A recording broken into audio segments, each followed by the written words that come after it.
Hi guys, it's Nikki Hancock again with Nikki Hancock Photography. As more details have emerged about the financial programs that are available to us as self-employed people that are affected by the coronavirus shutdowns, I wanted to just kind of give you guys a recap of the 3 different financial options that are available and how to apply for them. My goal with all these videos has been to empower you and educate you because this stuff is really confusing, and I've had so many other people calling me and asking for help. I've had some people tell me they feel really dumb because they can't figure this out, and I just want to stress that if this confuses you, you aren't dumb. Even the people who are in charge of implementing these programs are confused and not really sure what's going on. This is, like I've said before, unprecedented territory. We have never in modern society dealt with anything on this scale. And like I also said before, you can't shut down entire countries and come up with one solution that's going to work for everybody. So these programs are absolutely imperfect. I'm still kind of angry. There's part of me that feels like the government shut my business down and now they want to offer me a loan at 4% to keep it running. But I've had to learn to just set that down and walk away from those feelings and just focus on acceptance and moving forward. You set your goals and you just work towards them regardless of why we're in this position or how long it's going to last. At this point, obviously we have no idea how long this is going to last. We've been told 1 more week, we've been told 1 more month, and then we see other states going under shelter in place orders until the middle of June. So we really have no idea. So I keep stressing the point that you've got to just set a plan in motion. So I've spent the last 3 days reading. I did a couple webinars, watched a bunch of videos to learn everything I could about the different loan options, unemployment, everything that is available to us. So I just want to break it down as simply as I can to help you figure out how to make a decision of what to try to apply for your own business and your own home. Again, I'm only covering things that are actually applicable to self-employed and small business owners. If you are an employee that normally receives a paycheck, that I'm not getting into that. That's like a whole different ballgame. So for us, we have 3 main options, which are grants, unemployment, and loans. Grants I already covered in my first big video, and I don't really want to go into that more. There's a million grants out there, apparently, that I never even knew existed. I've applied for a few because of what's going on. A lot of them have really ramped up funds and are doing extra money right now for small businesses, and grants are awesome because you do not have an obligation to pay them back. They're just harder to get. It's smaller amounts of money for fewer people, but we've got all the free time. I totally, again, recommend like spending some of your free time applying for grants. All the ones I applied for took maybe 5 or 10 minutes to do. So in addition to grants, which are just a normal thing that you can at any time apply for, under the new stimulus bill, we have unemployment and government loans. So the expanded unemployment program is a really important thing, and unfortunately I didn't want to do this video until we had solid answers on when and where and how to apply, but we just don't yet. It's gonna be a lifesaver for a lot of people. For the first time ever, self-employed, small business owners, gig workers can get these unemployment benefits, and I know so many of you are really eager to get them. As we're just sitting out of work for at least a month now that we've all been without an income, but unfortunately we still don't have the information. I have scoured the internet and talked to everybody that I could, and everybody's in the same position. We're waiting for the government to set up the program. We don't know yet if you're going to apply the same way you do for any other employee for unemployment, or if there's going to be a different place or method. The director of the Treasury Department said that they hope to have that all out to us by the end of this week. So whatever the process is, we should know by the end of this week, and that you can expect about 3 weeks, maybe a little longer, before you start getting checks. So that's really important to keep in mind. We're a month out probably still from receiving any sort of unemployment benefit. But when that comes, that will be $600 a week plus half of the state average. So that's about another 150. So about $750 a week, give or take. And then, so that's for unemployment, which we still don't know how to apply for. So we're kind of, a lot of us, forced into a corner now where we have to take the third option also, which are SBA government loans. That sounds really frustrating and angering and scaring. Like, most of us are resistant. I don't want to take a loan. I don't want another loan.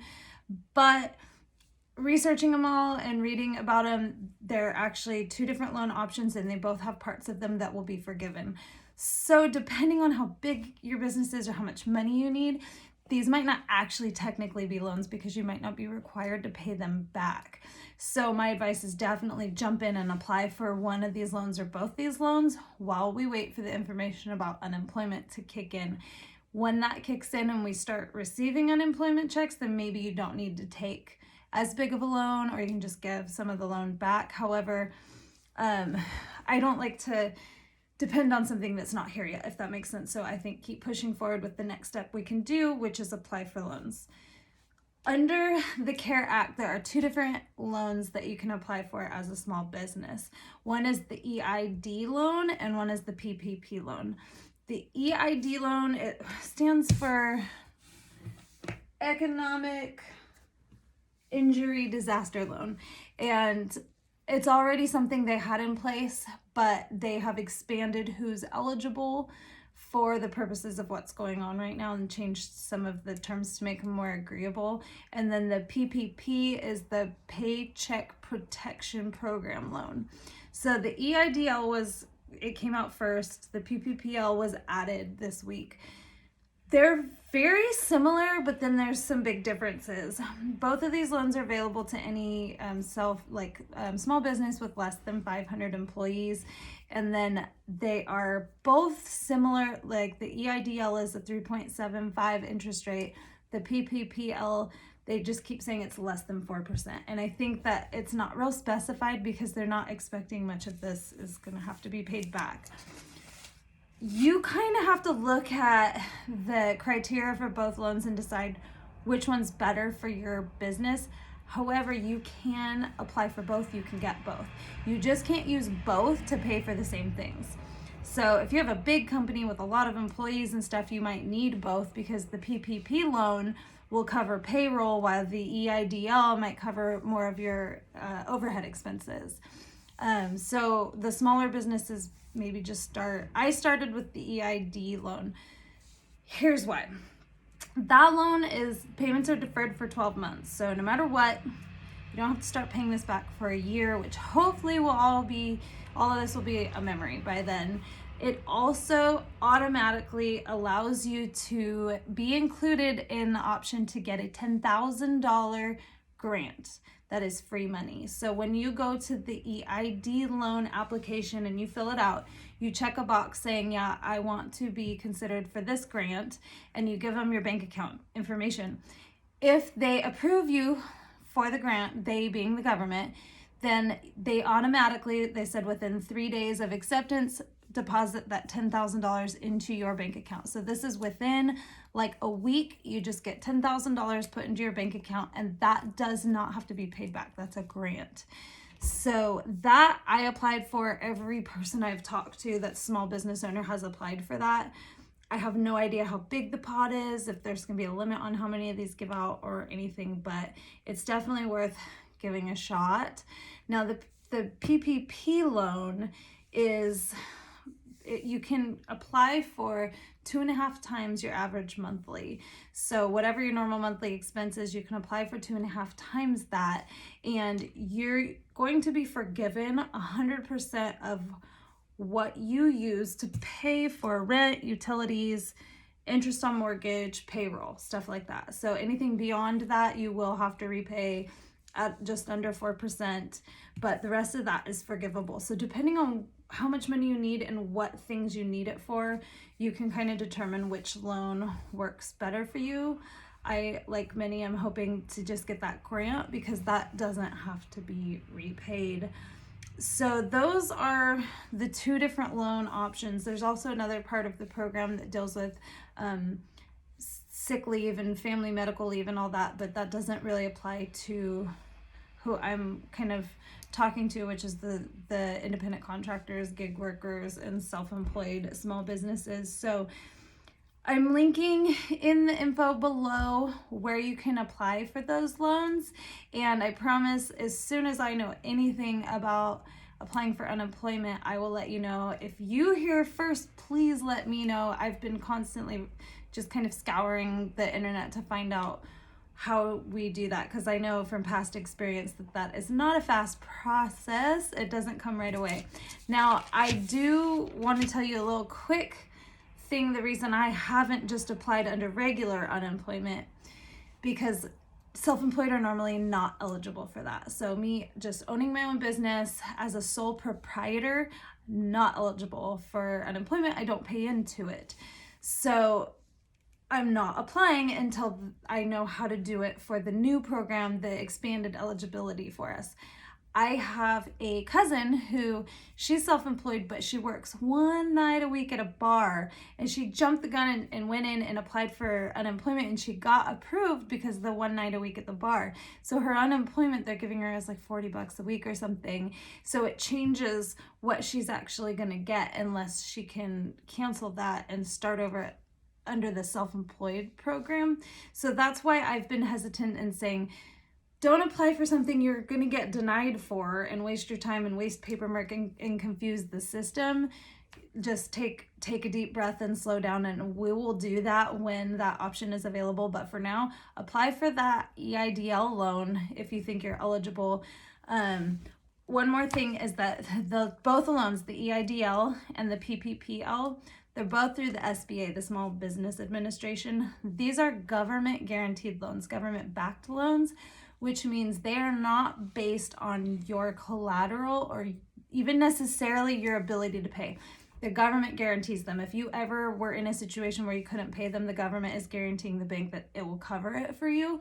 So because of that, you're not required to put up any collateral or anything like that. There's a threshold, like if you need a loan of $200,000 or higher, I think, then you might have to. But in these circumstances, I think they're even waiving that. But your credit score is not important the way it would be with the traditional bank loan. And even if you have bad credit, from what I've read, you're still totally eligible for these loans, because these are special circumstance disaster loans, and they're looking more at your ability to repay it, not necessarily. So basically, like if you have bad stuff in the past, that probably isn't going to haunt you right now. It's just basically, where was your business at when this disaster hit? If you were doing good and you were paying payments and everything was like going pretty smoothly, and then this upended you, you're most likely going to get one of these loans, and it's not going to be some hard-hitting thing. The government's going to back that and guarantee that to make it easier. This is my understanding of all of it. I am not an expert at this. I've just spent hours and hours and hours reading everything I can. So please still do your own research. Look up anything before you get into anything or sign anything. But I just wanted to give you a basic outline of the options and what you should do, what I recommend. Let me know if you have a different experience or anything. When you apply for the EID loan with the $10,000 grant money, all you need is your tax like your 1040 or whatever you filed for last year, and your checking information, like your account number and routing number. So you just needed your income, basically whatever income you claimed on this year or last year's taxes, and then they'll have you enter your bank info in case you do get the grant. And that's it. It took maybe 5 minutes to fill that out. So best of luck to everyone. Let me know what else you need. Thanks.